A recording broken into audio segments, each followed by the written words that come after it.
ex n'avoue pas le mal qu'il m'a fait, mon ex est dans le mensonge, dans le déni, il ou elle refuse finalement de se concentrer, d'accepter ma douleur, de reconnaître le fait et je trouve que c'est excessivement handicapant.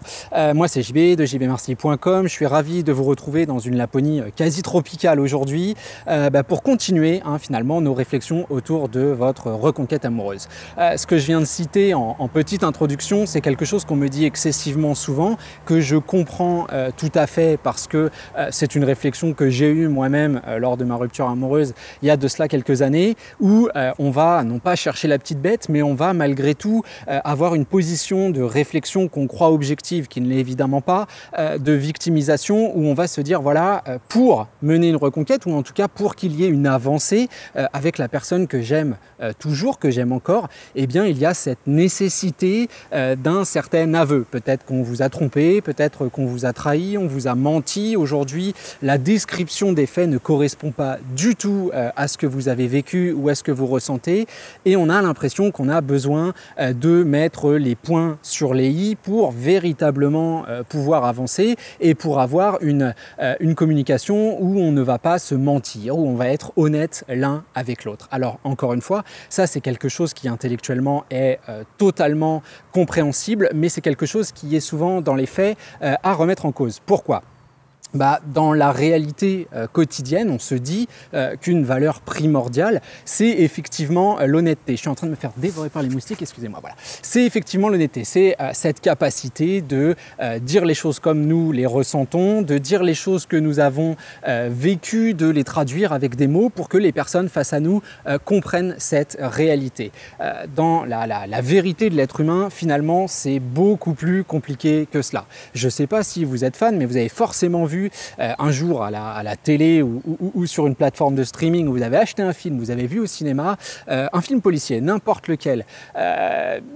On imagine que on suit l'enquête, etc. On a le petit commissaire là qui court un petit peu partout, qui va interroger tous les suspects et puis au bout d'un moment on commence à avoir du solide, on commence à avoir des pistes, boum, on a quelques témoins, tout à coup il y a une vidéo qui sort, on trouve des empreintes digitales, de l'ADN, etc., etc. Et puis à la fin du film, évidemment, tout correspond à une seule personne.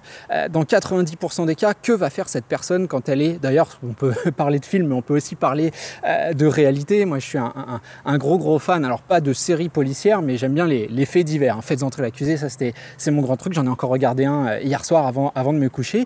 Et bien justement, dans cet épisode, comme dans 90% des épisodes, j'invente rien, on voit une personne qui est assise face à 2-3 policiers, ça dépend, et cette personne qui est complètement acculée, à qui on va dire voilà, on a retrouvé ton ADN mon gars, il y a des témoins qui t'ont vu, c'était une affaire dans une cité, en plus le mec il a tué ses deux voisines, quoi, celle du dessous et celle de l'étage encore en dessous, donc pour pas se faire griller c'est un petit peu compliqué, le mec était pas très futé, on a retrouvé son ADN et qu'est-ce qu'il raconte face aux policiers ?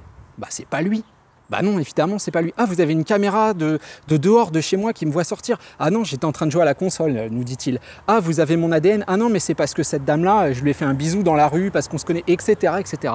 On a réponse à tout. On va expliquer que finalement, c'est pas nous, ou alors si c'est nous, c'est le début de nous, si vous voulez. On a peut-être commencé à faire une connerie, mais on s'est arrêté. C'est quelqu'un d'autre. Je suis parti. Il ou elle était encore en vie, etc., etc. On sait que c'est toi mon gars, on t'a vu en vidéo, on a ton ADN, on a tout, il y a peut-être 25 témoins oculaires qui t'ont vu, on sait que c'est toi mon coco. Et pourquoi est-ce qu'il ne va pas avouer ?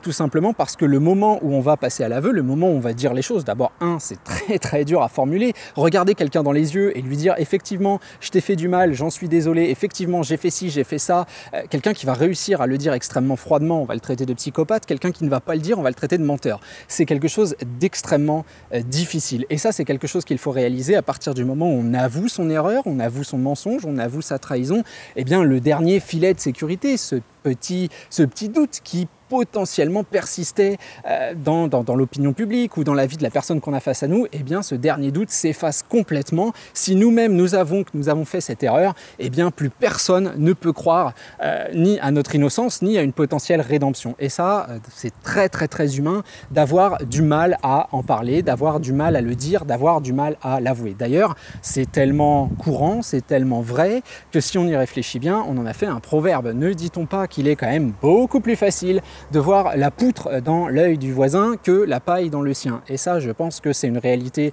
qui est juste une vérité absolue, hein, finalement. C'est toujours plus facile de critiquer le voisin que de se remettre en question. Je le fais, je pense que n'importe quel être humain le fait à un moment donné, et c'est quelque chose d'extrêmement naturel. D'ailleurs, pour aller encore plus loin, pour donner des exemples de terrain, j'ai en ce moment mon fils qui nous fait ce genre de choses.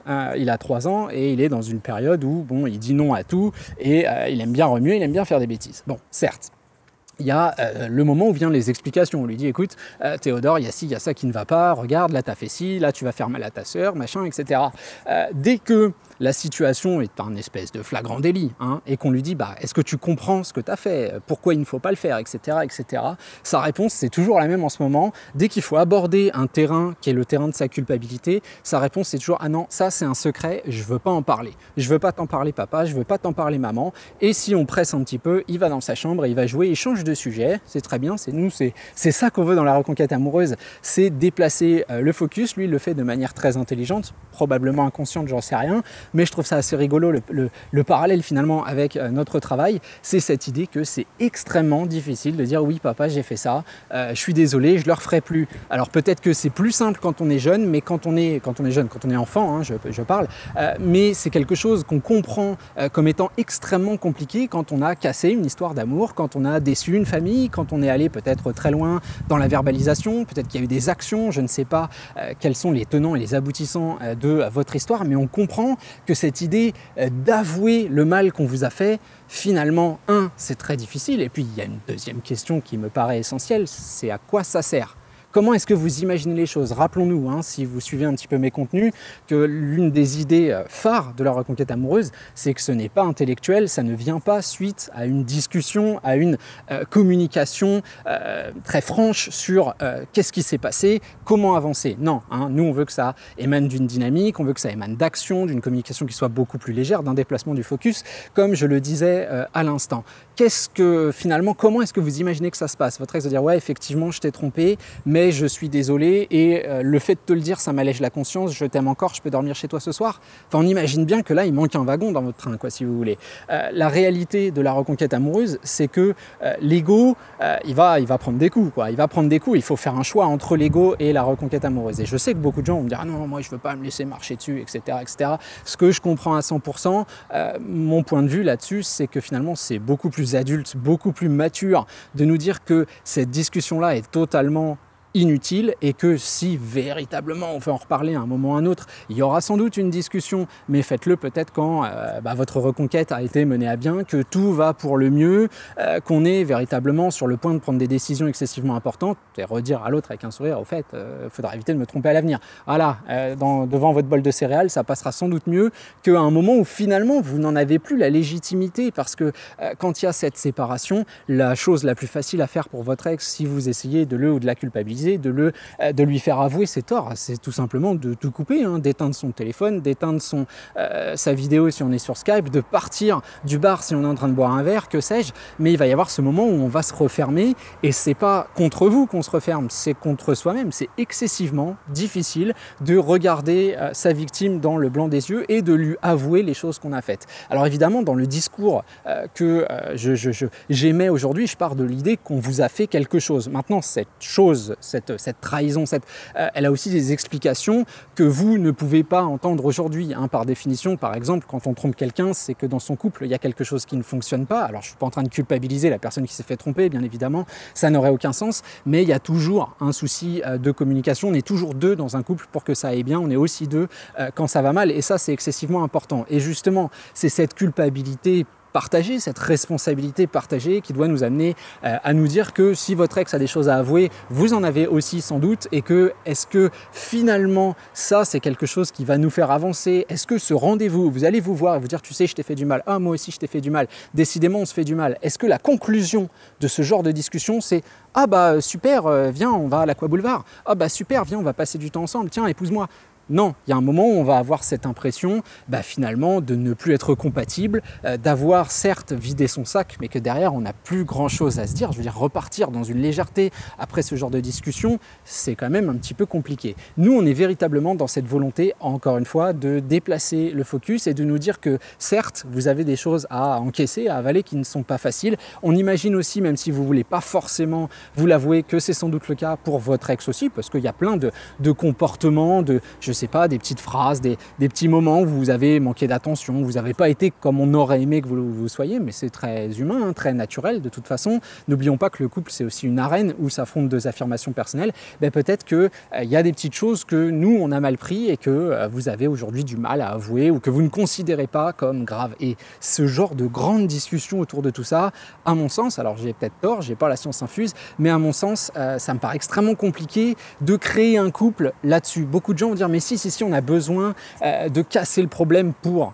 non, pour reparler du problème, ça lui donne une nouvelle existence, ça le remet à jour. Moi, je me dis qu'il vaut mieux le laisser de côté et commencer directement à construire son nouveau château, à construire sa nouvelle maison et commencer à habiter dedans pour reparler des ruines de l'ancienne. Ça me paraît quand même relativement plus intelligent. Enfin, en tout cas, c'est le point de vue et le conseil que je vous donne aujourd'hui, à savoir pourquoi mon ex n'avoue pas le mal qu'il m'a fait. La réponse, c'est que le pourquoi, on s'en fiche souvent. Nous, ce qui nous intéresse, c'est le comment avancer autour de cette thématique, c'est en la laissant de côté tout simplement. Voilà, je vous abandonne là pour aujourd'hui. N'hésitez pas, vous avez sous cette vidéo, au-dessus aussi d'ailleurs, il y a des pastilles qui sont apparues, tout plein de liens vers les formations vidéo, vers le coaching, vers les podcasts, etc. etc. Vous avez mon adresse mail contact@jvmarcy.com. Vous pouvez commenter les vidéos. Je suis toujours là pour répondre et faire vivre le débat. Comme je vous le disais, je vous abandonne là. On se retrouve très vite pour un prochain contenu. Salut à vous!